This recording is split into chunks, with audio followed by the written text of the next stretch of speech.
Welcome to the System Simplified podcast, where we feature top leaders who share stories on how to successfully systemize a business. Now, let's get started with the show.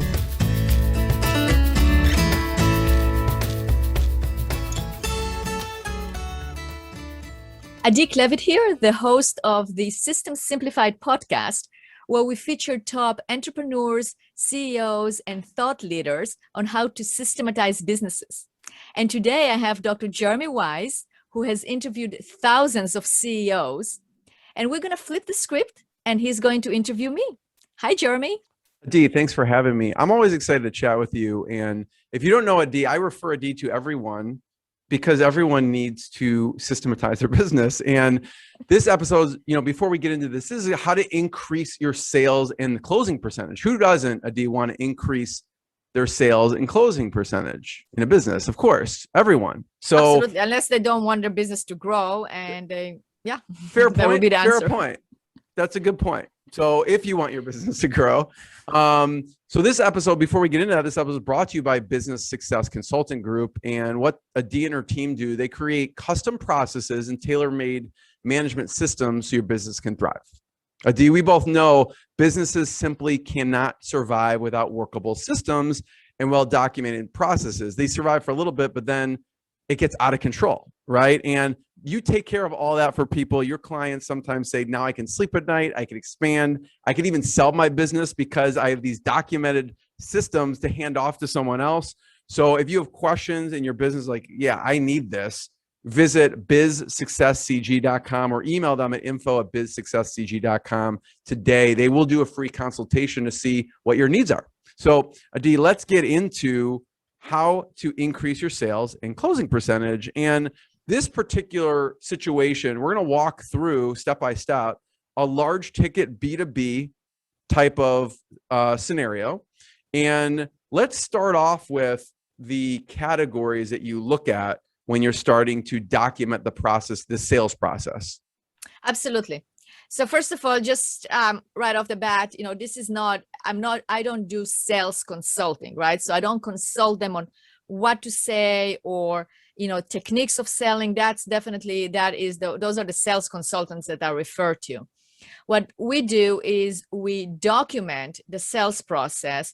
So there is consistency, there can be accountability, there is increased efficiency. The knowledge is not lost, because this is what makes the organization go, right? Is to be able to sell. And you have to make sure that you have a good process documented. So to answer your question, the different parts of the sales process, we start with the lead intake. So the upper part of the funnel. So we have the lead intake. Then we have qualifying the lead. Then we're talking about how do you schedule, like what's your bid or estimate, or if you're a professional service, the free consultation that then adds to another consultation, or whatever you do in order to actually gather data and find out what the prospect needs. So then you can continue with the selling. So we have that process of the needs assessment and figuring out the solution. And from there, we go into presenting the proposal or the bid or the estimate, whatever it is. So depends on if it's a construction company, a manufacturing, you're selling a product, you're selling a service, there are different ways to call it, but it's basically the presentation itself. And then we have the follow-up, which is really important, as we all know. And if you ever work with a sales consultant, if you ever read any literature on sales, you read books, you took an online course, whatever it is, that the follow-up is super important, and you have to have a process for the follow-up. So if you have a step-by-step process for follow-up, your sales ratio will increase. I love it. Yeah, and then of course also, I always like to end the process with the there is the follow-up to the close. So then there is the close part, right? So it depends on the business and depends on the contract. It's basically signing the contract, finalizing everything. So all the way up to the point where we are ready to onboard a client, that's where the sales process goes. But one of the things that are also very important is the pass. It's the pass to the next level, to the internal staff, in order to actually take care of the client or the customer or the patient or whatever it is. So that experience is very, very important, that there is a smooth pass between those two. And yeah, so that's arguably that could be the most important. I mean, one of the most important steps of the whole client journey, because at that point, everyone's excited and you don't want to botch the onboarding process. Right. And what happens also is that, and I have experience in that. I was a sales manager. I know how to work with sales teams. And one of the things is that, when you sell somebody, let's say I'm selling you on my consulting, so you're talking to me and you feel like, okay, I want to work with a D. So it's kind of like we have that communication line. And what happens is that then it becomes, you're passing them to somebody else. So that trust, that communication, that knowing that person, it gets passed to somebody else, and then you're losing that connection. So it's very important. It's very smooth and done in the correct way. Yeah. And I really want to give a shout out to you and to Rise 25. I work with you on my podcast. Rise 25 is responsible for me having a podcast, in terms of like they do everything behind the scenes to make it happen. And your onboarding is so smooth because, I talk to you, but then you introduce me to your team. And even when your team communicates to me at the beginning, they always CC you. You are involved. The communication is with you and with your team. And you have that, like when we did the onboarding call, you were there, but you also had your team. So you actually passed it to the team very carefully. So I then learned to know your team, and I can see that you trust them. So I trust them as well. Yeah. So that is like an example of a really good onboarding, but the pass from sales to the actual client, to being a client. Thank you. Yeah, we think a lot about these things. I mean, I learned from people like you on how to best systemize these things and also make sure it is a smooth transition. And you knowledge transfer. The most important part of why it is good is because if you knowledge transfer and you have a process for that, so that the other person knows how to answer all your questions and you feel comfortable with that, that's key. And maybe we do a separate one on the transition to onboarding, because I know a lot of people, if that gets missed, then the client, all the excitement gets diminished at that point. Absolutely. And so do you find a D, and I want to just frame this for a second. Let's say someone is a rainmaker in their company, and all of the knowledge is in that rainmaker's head, and they're like, what do we do if that rainmaker leaves? Or what if they have one or two key salespeople? Well, people are like, well, there's just their personalities, their secret sauce. But really, when you document out people's processes like this, you can capture some of their secret sauce. Maybe they have a certain follow-up system that everyone else could be doing. Maybe there's other things that people could be doing. I'm wondering, and we'll walk through the lead intake, qualifying the lead, the estimate, the presenting, the follow-up, and then the closing finalization part. But is there a piece in this that people tend to drop the ball most, that you're like, oh, these are pretty good, but like these two things, when you go into these businesses, there's nothing here? Do you find that where are the biggest mistakes? Where do they lay? It really depends. It's organization by organization and industry by industry. I can't say, okay, all of them don't do the lead intake, right? But it's really a matter of system, having it in their heads, right? That's what you were saying. It's having that knowledge that they know what they're doing. They do have a system. And that's what I tell my clients. You have a system because obviously your business is successful. I mean, we work with successful businesses that are growing and scaling, right? So to that point, let's say the business is growing. You can't be, I'll just give you an example, a story. Okay. So you have, let's say a large, like a B2B, a large ticket company, they sell products and they manufacture them and sell them. But the owner is the one who was the rainmaker, right? And they basically were able to go and close the big deals, etc. But now there is more demand. So now they have to expand, they have to scale. So the owner was not able to be the only one who can go and sell. But he was trying to figure out how can he pass it on, because he felt like it was his personality, that was whatever he was doing, how can we pass it on to others? So that is where I can help in terms of the knowledge transfer, because we asked a lot of questions. My team and I they're observing, are asking the questions, and figuring out like what is the lowest common denominator, and build on that in terms of the activities. Like, how do you talk? How do you present? And we created the forms, the checklists. So you basically systematize it.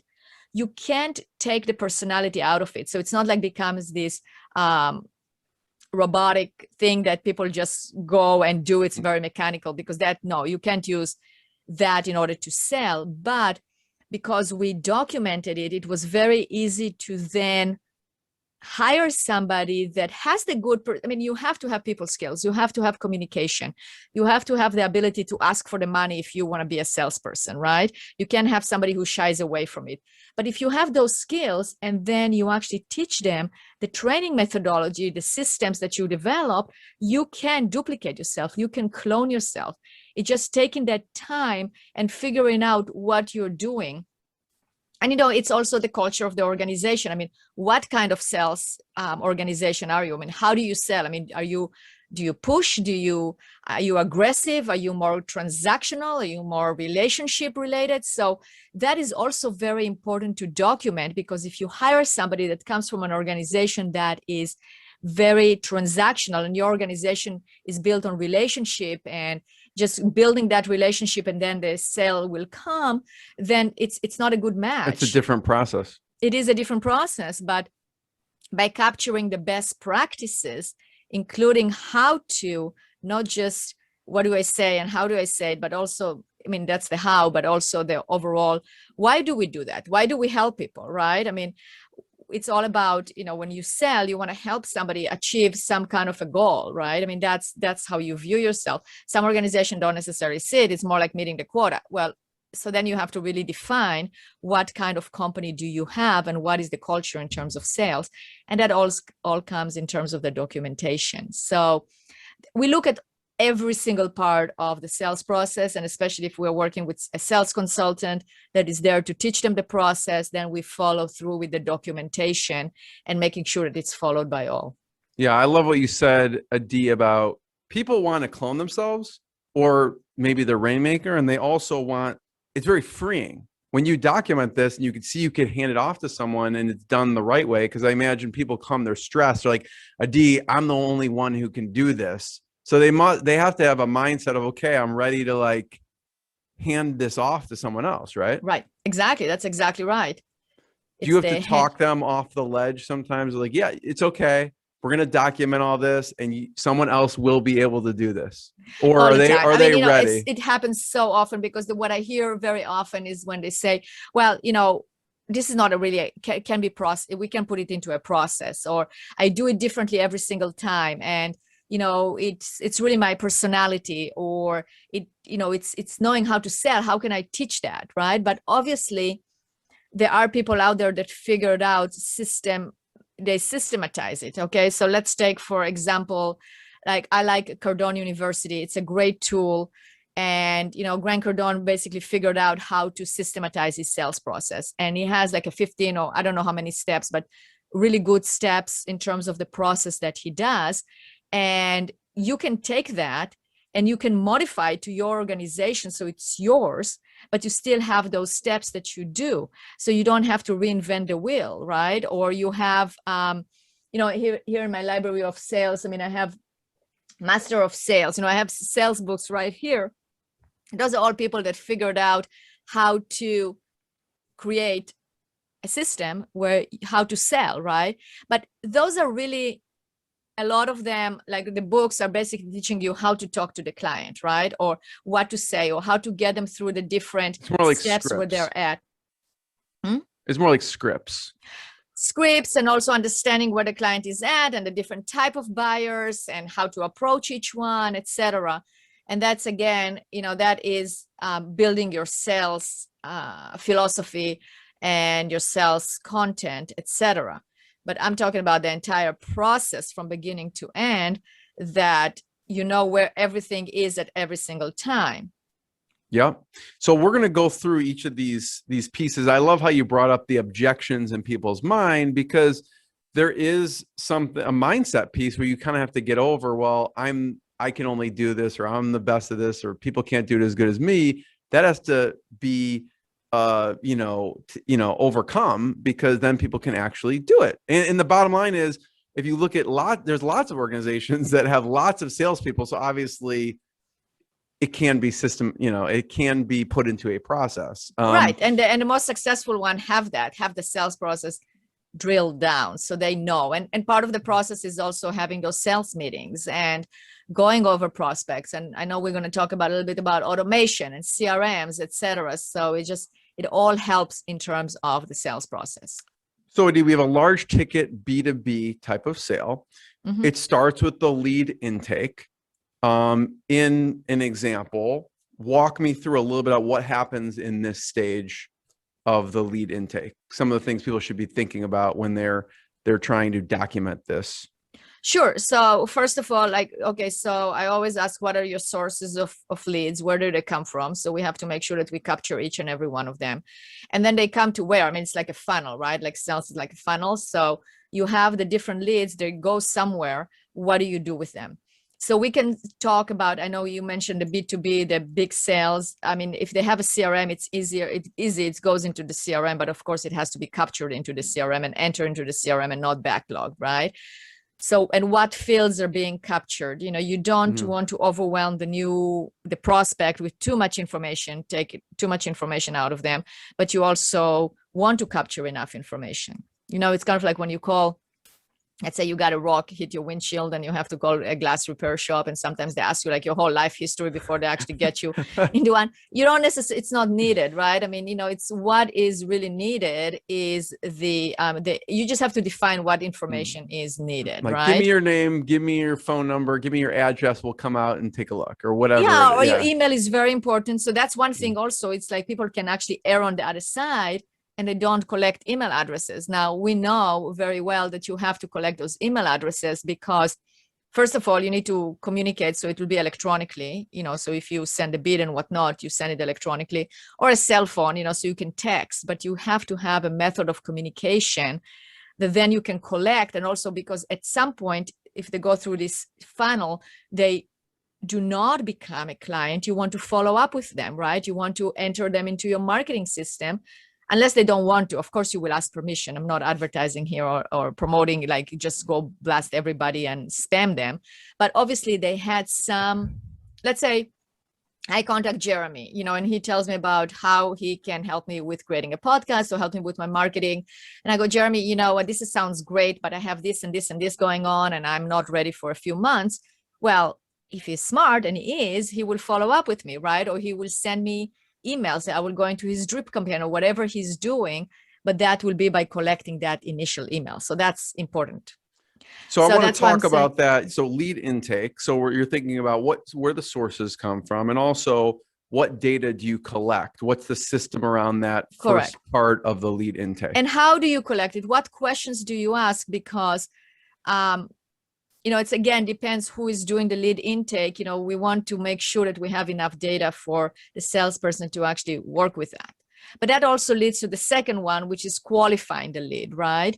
So this is really important because in this stage is basically you are qualifying who is the lead and do they fit your client profile?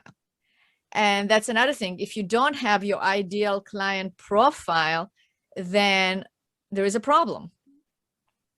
Yeah. And that has to be, if it's not on the intake form, so you have to somewhat maybe ask questions in the lead intake to qualify them. Absolutely. Yeah, that's what it is. So you have the let's say you're a contractor, you need to qualify, first of all, in terms of timeline, I mean, do they want to move on a project right now, or do they have time? Because then you might not be able to service them. Like, what budget are they looking at? There is so much that you can do in terms of qualifying, especially also if you have different levels of products or different level of services, right? Not everyone is a good fit for your organization. I mean, if you start taking clients that are not your ideal clients, or your clients that you basically does not align with your client profile, then you're going to start having maybe a lot of clients or customers, but they're not the right clients for you. So you're not going to be able to build your organization. So qualifying the lead and figuring out how to do that. Also, how, like, for instance, if you don't have a CRM, or if you have a CRM and you don't have the right fields there, or if you are, there is no method of qualifying the lead, so then we have to figure out building that form for you to do it. Yeah, I imagine the exercise that people go through with you is really eye-opening, because you see holes in the system, but sometimes people haven't thought really deeply about this question. They just take what's coming in instead of, figuring out, like recognizing, this is ideal and we need to put this on the lead intake form to qualify them, right? Absolutely. Absolutely. So I want to, finish up with the lead intake and talk about, I know you geek out on tools and software like CRMs, but then that will take us to qualifying the lead, but it makes me think of ideal client. Describe a little bit of, you've gone through this so many companies, who's ideal for you? Good question. So for me, I really like the mind. I mean, our ideal client is somebody who is growth oriented, right? They want to grow their company, they want to expand, or we have two types. So the second type is someone who wants succession, wants to go through some kind of a transition, sell the business, pass it on to somebody else, and need that knowledge transfer. So we have those two. Although I've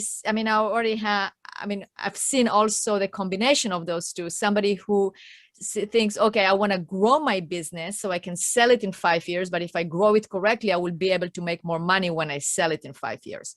So we have that combination in the middle as well. So those are clients that have a company. Our clients here basically have companies that are growing, that are scaling, that are expanding, and they need systems in order to do it correctly.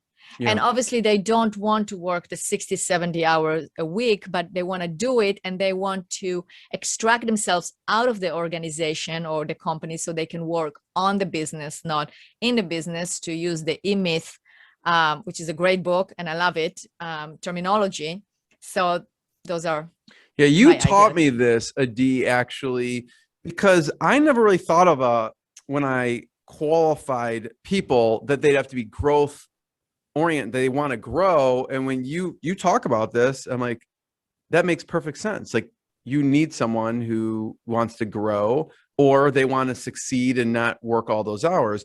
And so for the lead intake, I love to hear CRMs. And I basically tell Adi, when you're talking to other companies, just pay attention to what their lead intake is. One of the ones I love to call is, I like to order stuff from Omaha Steaks.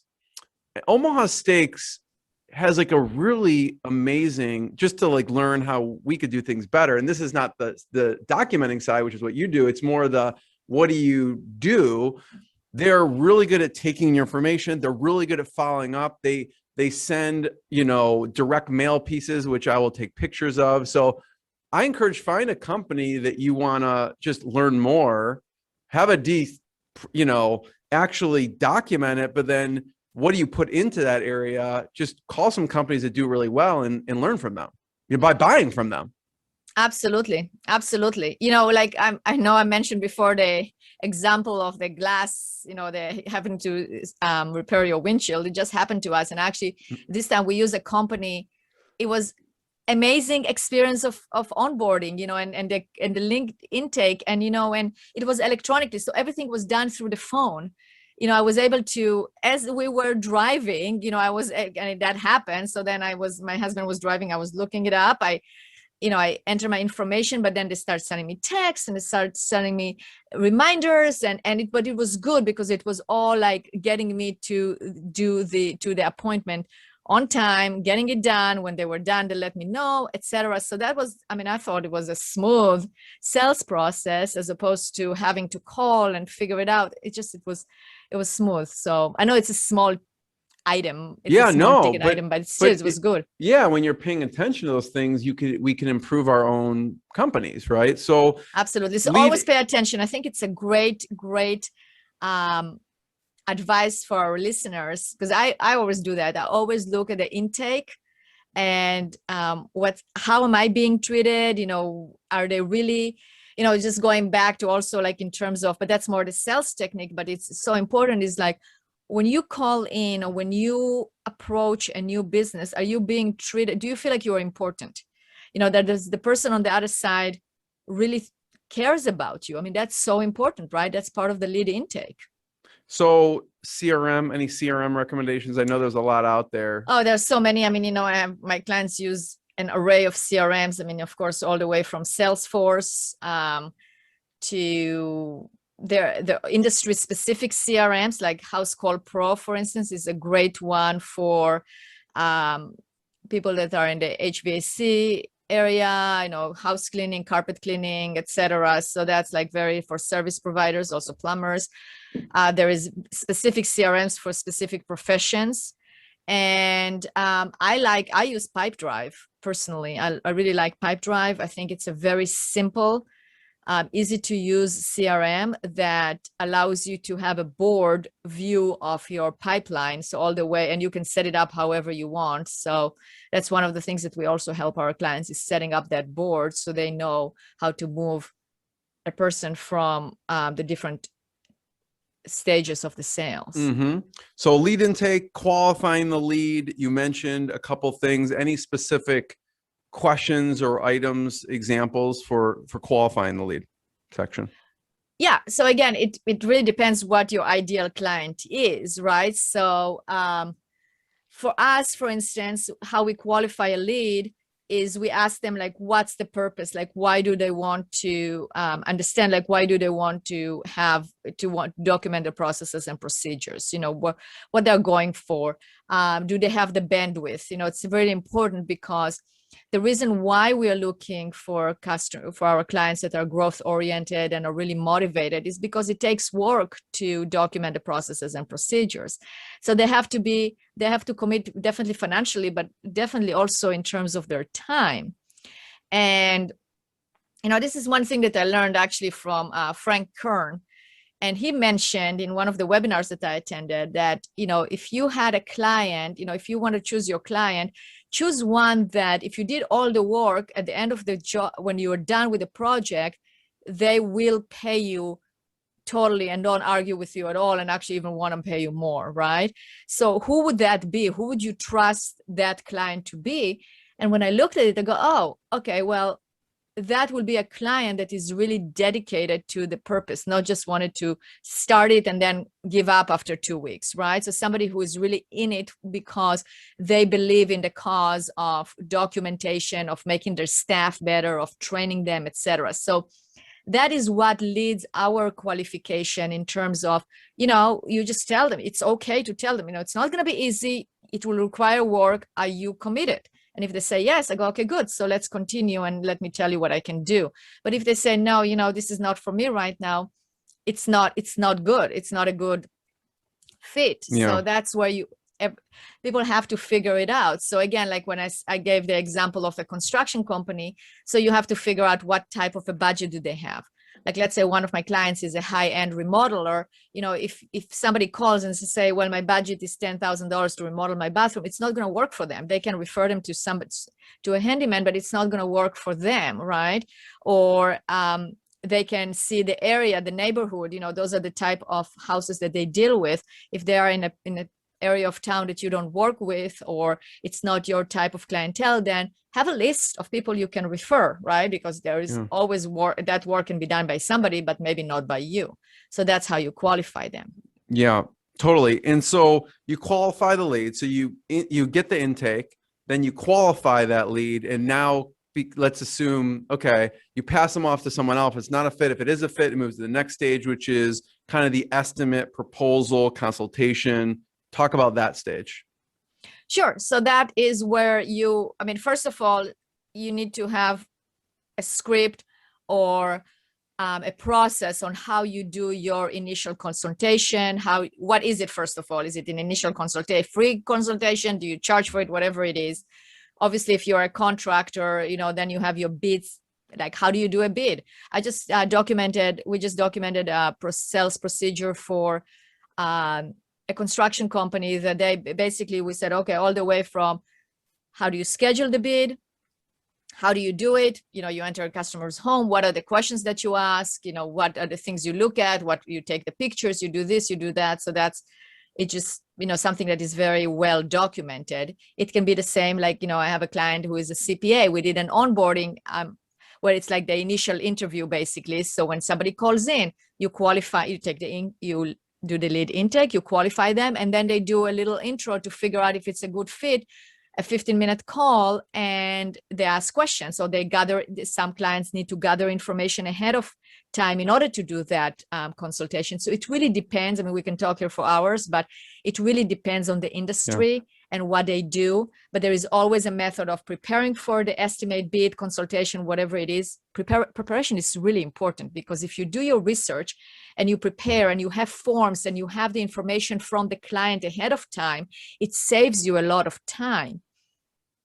Yeah, I think the littlest things, Dee, that's why it's so important to document, can make the biggest difference. I remember when we had someone come out to do kind of an estimate, and the person put on these little booties before they came in, right? And that's probably part of the process. Or maybe, if it's not documented, maybe some people do it, some people don't. But my wife loved that the person had the respect to put on these little booties as they're walking around the house, because their shoes are dirty.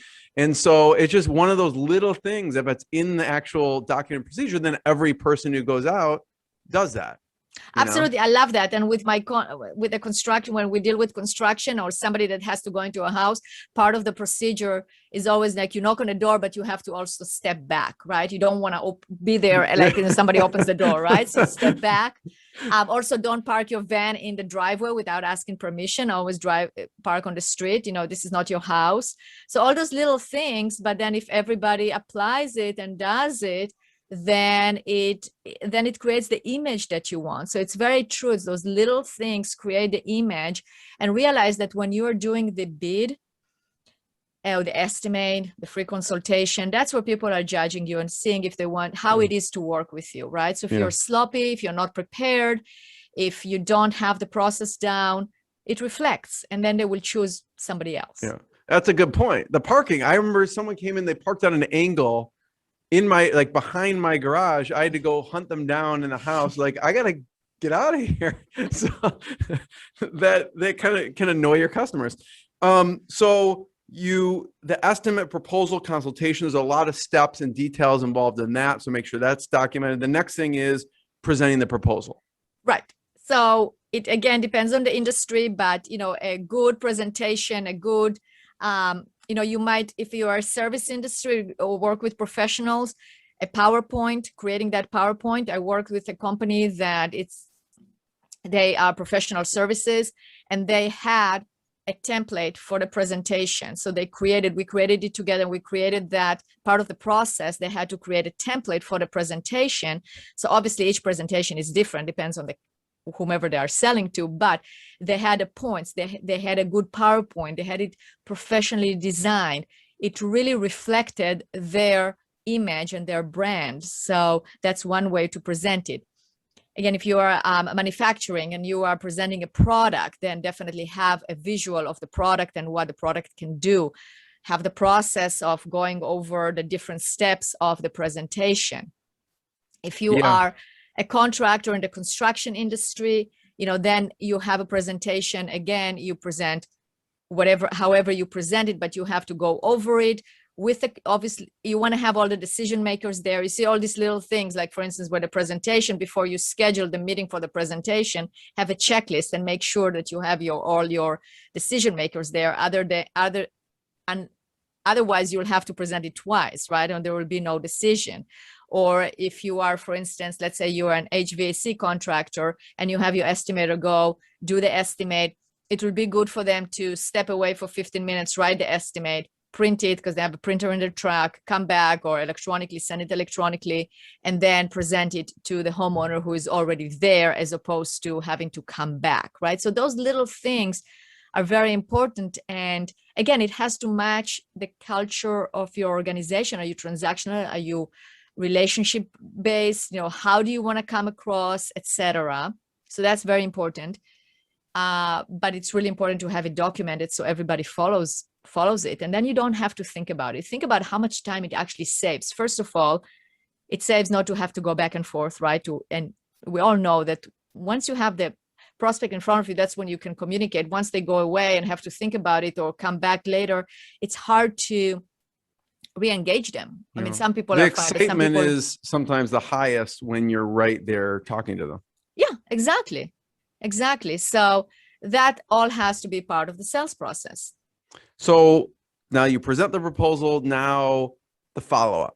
Oh, by the way, on presenting the proposal, yes, I was just working with a client and that I had it top of mind. Like, it's also important to have templates, because if you are writing the same proposal over and over again, have a template. It saves you time, right? So, and you can use, like, for instance, Jeremy, use PandaDoc, right? I love PandaDoc. Yeah. Yeah. So, and I like DocuSign. I have some templates there that I change.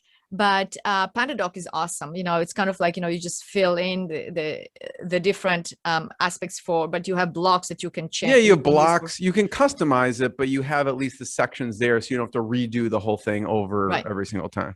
Right. So it is very important to spend time and build those templates correctly. So then you can do that. You can still add. Like when I write a proposal, I like to really write it almost. I'm writing it from scratch, but I do use the different templates that are similar from client to client, but I do want there to be a communication from me to them to really put all the points that were important for them. So you can have a section for that, but then the things that you do the same for every client, or if you don't, like for us, it's very customized. So sometimes, it's not always workable to have that. But if you are, let's say you are a painting contractor and you're painting it in exterior, the interior, you will have very specific things that you're going to do every single time. And that's very workable to do it that way. Mm-hmm. So the next part is the follow-up. Follow-up. So follow-up is so important, as we all know. And, I was again, the same client yesterday, we were calculating that if he sends out his estimators to do, let's say, 4 estimates a day, and each one of them take about a couple of hours, including the drive time, so that's 8 hours, and then they do not follow up, then you have wasted 8 hours, as opposed to even sending them to 2 estimates, 4 hours following up, and then increasing the closing percentage by probably 25%, 50%, whatever it is. So if let's say you send 2 estimates, even with a 50% close ratio, you close 1, but you only spend the 4 hours. The 8 hours and no follow-up, it's maybe 1 close, but it's the 25%, but it's still, you have the wasted day.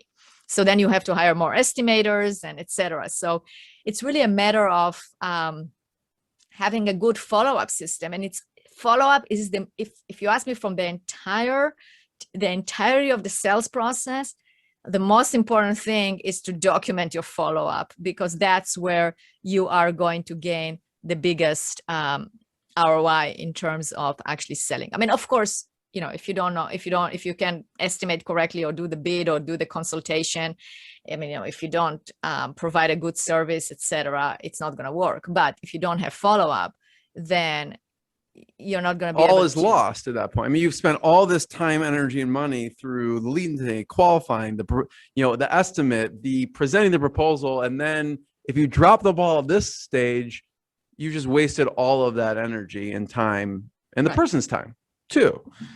Are there any specific tools you use for helping remind you or them in this process? It's a CRM, it's the task management software. I personally use Asana. I know clients use Monday, which I love Monday as well. It's whatever task management system you have. Sometimes it's combined within your CRM, like in Pipedrive, you have a task activity. It reminds you of the activities. So I would say, I mean, I use Asana internally, but for the sales, I use the activities on Pipedrive, which is great. And they do integrate, you can integrate them using Zapier. It's good. It's a good system. You just have to make sure you use those activities, you use those reminders, and you remind yourself that. My advice would be, know what you're going to do next with that person. If it's a prospect, what is the next step? Is the next step presenting the bid? Is the next step, or the proposal? Is the next step following up with the proposal? Is the next step, like, let's say you presented a proposal, they want to think about it, or they want to wait. So what is the next activity? Would it be a text? Would it be a call? Would it be the next meeting? Would it be an in-person visit? Whatever it is, just make sure that you have a rhythm for it and you have the activity set up in your CRM and also documented. And another thing is like automation. If you can automate that, if you can automate the emails that they get, if you automate the text in reminders, it's all about staying top of mind and being there. And at some point when their need arises or they decide to move forward, they will do it. Yeah. So you follow up, the person's like, yes, Adi, this is the best thing since sliced bread. I want to grow. I want to, have succession in my company. I want you. What's the next piece is the finalization of the close. So then there's the close. However, some it's more complex than others, right? But some, it's basically you have your system of how do you close? What do you do? I mean, do you send a contract? Do they sign look for the contract? You send a down payment, whatever it is. And then there is the internal systems that have to go into place. So it will be a smooth transition from the sales to the delivery, the production, whatever it is. And that the client always has a good customer experience, client experience. A great company that deals with client experience is High Dive. They basically map the customer experience from beginning to end. So we talked about the internal, but you also have to look at it from the external in terms of like, what is the customer experience, right? Do they feel being taken care of? Do they feel like they are being, it's a smooth transition? They trust the salesperson, but then how do you smoothly transition it to the project manager, the consultant, the production, whatever it is, right? And, a lot of times, I mean, I've seen it many times that, especially in construction, for instance, they go, okay, so the salesperson also becomes the project manager. You said, no, this is the way it works. And I go like, why? Why won't you separate you have the salesperson and then pass it over to the project manager? It's because that bond is created with the sales manager. So then they're afraid that, it's not going to go all the way through because now we're introducing another person. So we talked about it in the beginning of this podcast, but that introduction, how do you do that in order to build trust? So you always, when you make the, like, let's say we work together in the same organization, I sold somebody a podcast package, and now you are the one who you're going to be their accounts manager, right? So I will always, throughout the sales, I will always mention also, I work with Jeremy, and Jeremy is amazing. He helps so many CEOs, so many companies. Actually, just last week, he produced this podcast, and that person got booked into their dream speaking engagement, whatever it is that is true. I mean, obviously you always have to, like whatever is happening, but you have to build up the other person that they're going to be working with. So it's not just your connection with you. And sometimes it's hard to do if somebody has an ego, like, oh no, they only have to work with me, right? But it can happen. So you have to figure out like what is happening there. But it's really you have to edify the other person, be like, hey, this person's been an engineer for 30 years. They're way more experienced in this piece than anyone in the company. You're going to be working with Jim and kind of edifying them. Absolutely. That is super important. It's part of the process. If you forget to do it, then you come to the end of the process, like jumping off. It's like, oh, okay, so now I'm not going to work with you. I'm going to work with somebody else. I don't want to do it. Totally. So Adi, I want to, for one, just point people towards, this has been great, laying out from the lead intake to the qualifying the lead, to the estimate proposal, to the presenting proposal, to the follow-up, to the finalize, these 6 kind of pieces that everyone can do, and think about how do you document these and actually getting them documented. Like I said, if you have questions about this, go to bizsuccesscg.com and check out more episodes of the podcast. So thank you, Adi. Thank you, Jeremy.